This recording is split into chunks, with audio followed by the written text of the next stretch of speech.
Hello good afternoon everyone. मैं आप सबके सामने फिर से हाजिर हूँ। देन आई होप आप सभी लोग ठीक होंगे। देन हम भी आप लोगों की दुआओं तो बिल्कुल ठीक है। आगे बात करते हैं, क्या टॉपिक है आज। 4.2 सॉरी 4.3 है, 2 नहीं है। यहाँ कुछ मुझे मिस्टेक हो गई है लिखने में, तो यहाँ मैं बात करूँ 4.3 की। इससे पहले हम लोग समझते हैं कि हमारा जो टॉपिक है वो क्या है। Understanding strength and needs of learners with intellectual disability।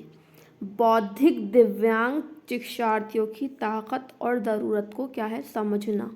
इनकी स्ट्रेंथ और नीड्स के बारे में बात कर रखी है। इसकी जो इंटेलेक्चुअल डेवलपमेंटल डिसेबिलिटी वाले बच्चे होते हैं, इनकी स्ट्रेंथ क्या होती है और इनकी नीड्स क्या होती है, उसको हम किस तरह समझते हैं। सबसे पहले हम बात कर लेते हैं जो स्ट्रेंथ क्या होती है और नीड होती क्या है। ठीक, तो मैंने बोला सबसे पहले हम समझते हैं कि हमारी स्ट्रेंथ और नीड होती क्या है। तो यहाँ पे लिखा हुआ है ताकत और कमज़ोरियों को परिभाषित करें। ताकत मतलब हमारी स्ट्रेंथ होती है, कमज़ोरियाँ हमारी नीड्स होती है। तो यहाँ लिखा हुआ है इन्होंने, ताकत को चरित्र लक्षण या कौशल के रूप में परिभाषित किया जाता है जिसे सकारात्मक माना जाता है। ताकत में ज्ञान, गुण, कौशल और प्रतिभा शामिल है। एक तरीके हम अपनी बात करें, स्ट्रेंथ जो होता है वो हमारी क्या होता है, जो हमारा करैक्टर होता है ना, उसमें कुछ लक्षण दिखाई देते हैं और वो हमारी क्या होते हैं, वो पॉजिटिव होते हैं। पॉजिटिव होते हैं, सकारात्मक होते हैं। इनमें हम किस तरह से इंक्लूड कर सकते हैं, जो भी हमारी स्ट्रेंथ है वो हमारी नॉलेज हो सकती है, जो हमारे अंदर एबिलिटीज़ हैं, जो हमारे अंदर स्किल्स हैं, वो सब हमारी किसमें अच्छी चीज़ें, जो पॉजिटिव वे में हम लोग चीज़ें होती हैं, जो हमारी पर्सनैलिटी के अंदर होती हैं, उसे हम क्या बोलते हैं, उसे हम अपनी स्ट्रेंथ बोलते हैं। उसके बाद हम बात करें कमज़ोरियाँ मतलब नीड्स। तो कमज़ोरियाँ नीड्स क्या होती है, इस सेकंड वाले ऑप्शन में आपको दे रखा है। कमज़ोरियाँ इसके विपरीत होती हैं। अगर हम ताकत का अपोजिट मालूम करें तो हम लोग देखेंगे कि वीकनेस है ना, ये कमज़ोरियाँ, तो इससे ठीक विपरीत होता है। कमज़ोरियों को चरित्र लक्षण या कौशल के रूप में परिभाषित किया जाता है जिन्हें नकारात्मक या अच्छी तरह से विकसित नहीं माना जाता है। जहाँ हम ताकत को पॉजिटिव मानते हैं, वहीं हम जो हमारी कमज़ोरियाँ होते हैं उसको नेगेटिव मानते हैं। वही हमारे करेक्टर में दिखाई देती हैं लेकिन वो पॉजिटिव रूप से विकसित नहीं हो पाती हैं, तो उन्हें हम निगेटिव तरह से मानते हैं। एग्जाम्पल पर देखें, कमज़ोरियों में ब्लाइंड स्पॉट, खराब विकसित कौशल या असमस्याग्रस्त व्यक्तिगत व्यवहार शामिल होता है। क्या क्या चीज़ें, कभी कभी जो कुछ ऐसी एक्टिविटी होती है, हर किसी का अपना इंटरेस्ट ना अलग होता है कि है ना, किसी को पढ़ाई में इंटरेस्ट नहीं होता, या फिर किसी का अपनी कुछ पर्सनल कोई स्पेसिफिक चीज़ है उसमें इंटरेस्ट नहीं है ना। तो जो चीज़ों को अगर हमें, लेकिन कुछ चीज़ें हमारी लाइफ को जितना ज़्यादा हम अपनी लाइफ स्पेंड करते हैं उसके लिए वो इम्पॉर्टेंट होती हैं। हर तरह के स्किल्स हमें, मतलब एक ऑल ओवर डेवलपमेंट के तौर पे, कि हमारा जो डेवलपमेंट है ना वो हर एक एरिया में होना चाहिए। हमें हर एरिया में नॉलेज थोड़ी बहुत होनी चाहिए। पूरा ज्ञानवान कोई नहीं बन सकता। हम कुछ छोटी छोटी चीज़ें अपने पास रख लें हर लेवल की, तो हमारे लिए वो बहुत चीज़ें इनफ होती हैं। तो क्या है, कुछ ऐसी चीज़ें जो हमारे जीवन को व्यतीत करने के लिए ज़रूरी हैं, तो उस तरह के जो स्किल हैं वो डेवलप ना होना, या फिर व्यक्ति के व्यवहार में कुछ समस्या दिखना। एक समस्या की हम बात करते हैं कि हम सभी जानते हैं कि जो व्यक्तिगत जो आईडी वाले बच्चे होते हैं उनके व्यवहार में समस्या देखने को मिलती है। एक समस्या होती है नॉर्मल लेवल की, वो हुई और वो ख़त्म हो जाती है ना। हम देखते हैं कि भाई किसी इंसान को गुस्सा आया, नॉर्मल गुस्सा is a natural process, but वो जब वो गुस्सा होता है वो बहुत ज़्यादा भयानक रूप धारण कर ले, तो इससे हम नॉर्मल नहीं मान सकते।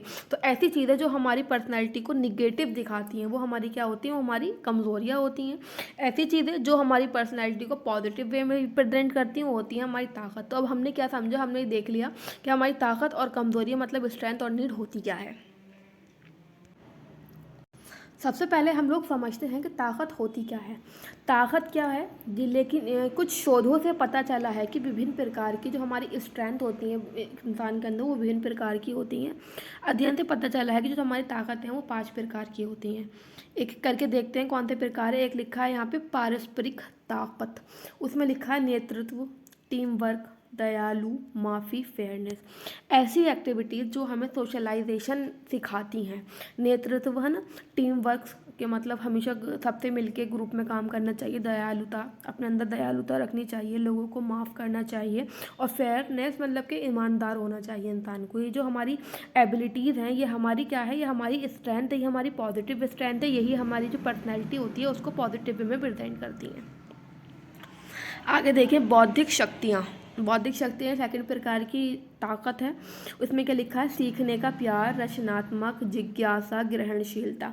हर क्या है, हमें हर चीज़ क्या है सीखनी चाहिए, तभी हम ही जानते हैं। बट अब हम हर चीज़ को क्या है एक पॉजिटिव वे में सीखेंगे, मतलब उसे अपने दिल लगा के मन लगा के सीखेंगे तो क्या है वो हमें चीज़ें समझ में भी आएंगी। कुछ चीज़ें हमारी लाइफ की ऐसी हैं कि वो चीज़ें हमें करनी ही होती हैं। अगर उसको हम अच्छे से प्यार से करेंगे तो हमें भी मज़ा आएगा चीज़ों को करने में। कुछ हम वही चीज़ें मतलब कि रूठ के मुंह बिगाड़ के करें तो वो चीज़ें हमें आएंगी भी नहीं और हमें करने में मज़ा भी नहीं आएगा, उससे हम इरिटेट होंगे, है ना। इंसान को क्रिएटिव होना चाहिए, जिज्ञासा, उसके अंदर क्यूरियोसिटी होनी चाहिए, किसी भी काम को करने के लिए एक्साइटमेंट होना चाहिए, तभी हम लोग लाइफ में सक्सेस अचीव करते हैं।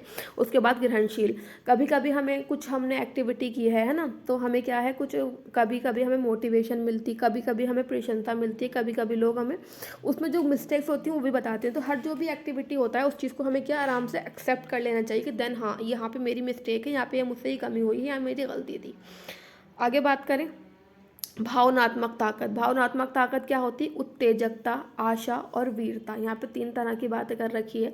हर चीज़ को एक्साइटमेंट के साथ करना, कभी होपलेस लाइफ में नहीं होना चाहिए, किसी भी चीज़ की आशा नहीं छोड़ना चाहिए, हमेशा एक पॉजिटिव वे में रहना चाहिए कि ये चीज़, ये गोल जो मेरा है वो मैं अचीव कर लूँगा, कभी भी हमें निराश नहीं होना चाहिए अपनी लाइफ से। वीरता मतलब कि हमें हमेशा मतलब कि वीरता किस तरह से एक्सप्लेन कर सकते हैं, हमें वीरता किसी चीज़ से डरना नहीं चाहिए।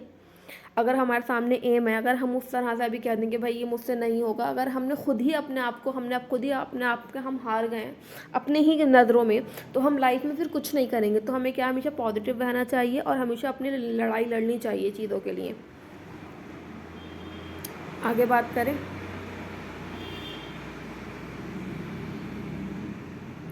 भावनात्मक ताकत, यहाँ पे इमोशंस की बात कर रही है, उत्तेजकता, आरकता अभी हमने डिस्कस किया है। इसके बाद है संयम के गुण।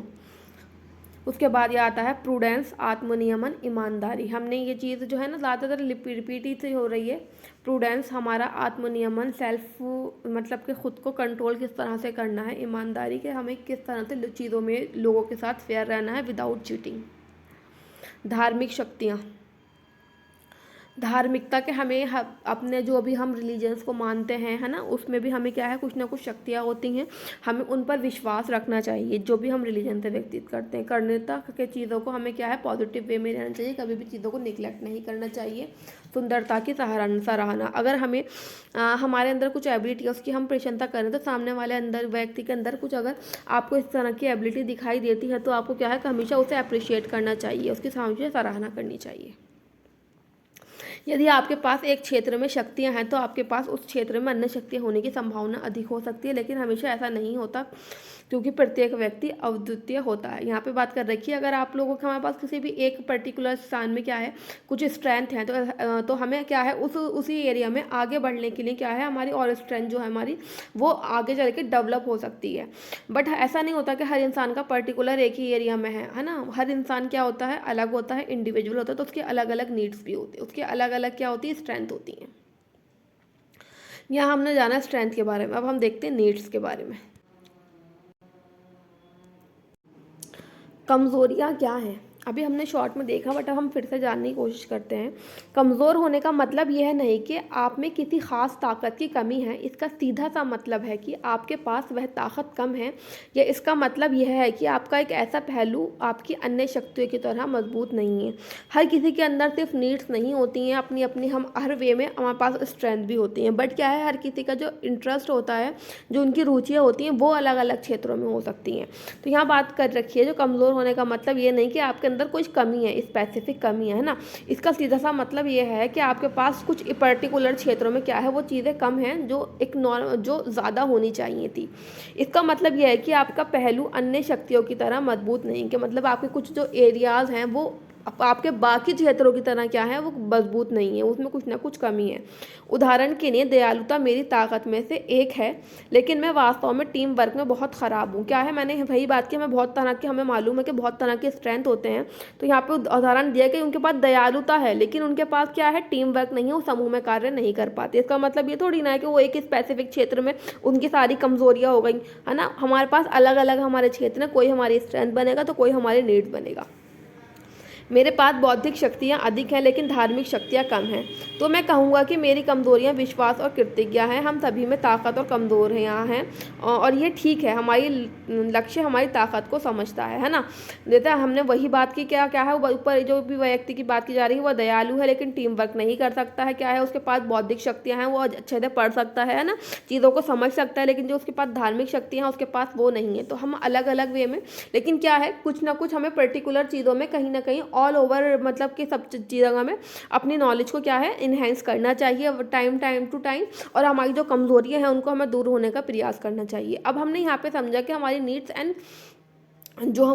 एंड स्ट्रेंथ होती है वो होती क्या है। एक नॉर्मल वे में हमने ये चीज़ समझा, बट यहाँ पे बात कर रखी है strength, understanding the strength of needs with intellectual and developmental disability. ऐसे बच्चों की हमें स्ट्रेंथ एंड नीड्स बतानी है जो कौन से हैं, जो डेवलपमेंटल डिसेबिलिटी से ग्रसित होते हैं। तो मैं इसको आपको किस तरह से एक्सप्लेन करूँगी वो हम देखते हैं, ठीक है, कि हम इन जो हमारे स्पेशल बच्चे होते हैं इंटेलेक्चुअल डेवलपमेंटल डिसेबिलिटी वाले, उनकी स्ट्रेंथ और नीड्स को हम किस तरह से आइडेंटिफाई करते हैं। तो जिन बच्चों को मैंने एफएससीपी के बारे में बताया था कि हम बच्चों का क्या करते हैं, जिन्होंने प्रैक्टिकल में पढ़ा है कि क्या करते हैं हम, सबसे पहले हमें जो बच्चों का हमें आकलन करना होता है। आकलन हम किसकी सहायता से करते हैं? आकलन हम हमेशा करते हैं चेकलिस्ट की सहायता से। तो मैंने लास्ट क्लास में आप लोगों को बताया था कि हम आकलन कौन सी चेकलिस्ट से करते हैं, तो हमने एफएसीपी के बारे में डिस्कस किया था, एफएसीपी के बारे में। आकलन किसे कहते हैं? एफएसीपी क्या होती है? एक चेकलिस्ट होती है जिसमें कुछ स्किल एरियाज होते हैं और कुछ स्किल होते हैं पर्टिकुलर। तो उन एरियाज और स्किल में हम लोग क्या करते हैं, उस एरियाज को हम बच्चों पर अप्लाई करते हैं। बच्चा मतलब जब हम असेसमेंट करेंगे तो जो उसमें स्किल्स लिखे होते हैं उसको हम एक एक करके बच्चे पे अप्लाई करना स्टार्ट करेंगे। आगे देखते हैं खोल के, पहले स्किल और एरिया होते क्या है मैं आपको वो बताती हूँ। ये तो यहाँ लिखा हुआ है, आपको नज़र आ रहा है व्यक्तिगत। जो व्यक्तिगत है मतलब एफएसीपी के अंदर हमारे टोटल 5 एरिया होते हैं। व्यक्तिगत होता है, सामाजिक होता है, शैक्षणिक होता है, वोकेशनल होता है, व्यावसायिक होता है और मनोरंजनात्मक होता है। तो ये हमारा होता है क्षेत्र, और ये जो हमारे पॉइंट्स लिखे हुए हैं जैसा जिस प्रकार का क्षेत्र है उसके अंदर उसी प्रकार के आपको स्किल्स या कौशल देखने को मिलेंगे। तो आपको क्या करना पड़ता है, जब हम एक स्पेशल बच्चे की हमें देखनी होती है कि बच्चे की क्या स्ट्रेंथ है और क्या नीड है, तो हम उसका क्या करते हैं, उसका हम असेसमेंट करते हैं। असेसमेंट किसके थ्रू होता है? चेकलिस्ट के थ्रू होता है।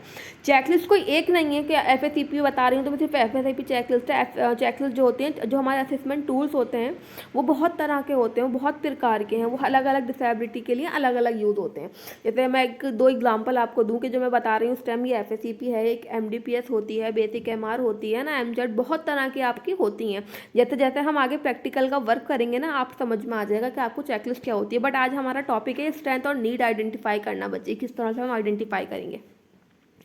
तो इसमें क्या करना है, जो स्किल्स है वो आपको एक आईडी वाला बच्चा दिया जाएगा, तो उस पर क्या करना है, उसमें आपको एक एक स्किल बच्चे पे अप्लाई करना है। अप्लाई करने का मतलब यहाँ पे आपको फर्स्ट स्किल नज़र आ रहा है, क्या है कि बटन को टाकना, सॉरी है ना, बटन को टाकना आपका स्किल है। तो इससे हम क्या करेंगे, वेट, है ना, बटन को टाकना। तो आप क्या करोगे, जब आपको आप एज अ टीचर ट्रेनिंग बच्चे के साथ काम करोगे तो आपको जो आपका बटन टाकने के लिए जो जो मटेरियल चाहिए होता है, शर्ट बटन, है ना, शर्ट बटन, सुई धागा एक्सेट्रा, जो भी चाहिए होगा आप वो लेकर बैठोगे और बच्चे के साथ क्या है उस काम को करवाओगे। अगर बच्चा आपके कहने पर, है ना, उस काम को स्वयं से कर लेता है तो ये क्या होगा, ये उसकी स्ट्रेंथ हो गई। मतलब बच्चा इस काम में क्या है, इंडिपेंडेंट है। जिस काम को बच्चा स्वयं से कर लेता है वो क्या है, उसमें इंडिपेंडेंट होगी। जब इंडिपेंडेंट तो वो ये वाला स्किल क्या हो गया, बच्चे की स्ट्रेंथ हो गई है। अब क्या है, कुछ कंडीशन ऐसी होंगी, कुछ बच्चे ऐसे होंगे जो बटन टाकना जिनको नहीं आता होगा, तो बटन टाकना नहीं आता होगा, वो इंडिपेंडेंट तौर पे नहीं कर पाते, तो आपको क्या है, आपको बच्चे के साथ बच्चे को सहायताएं प्रदान करनी है। हमने पढ़ी थी उस दिन भी अपने क्लास में कि प्रॉम्प्टिंग में सहायता होती क्या है ना।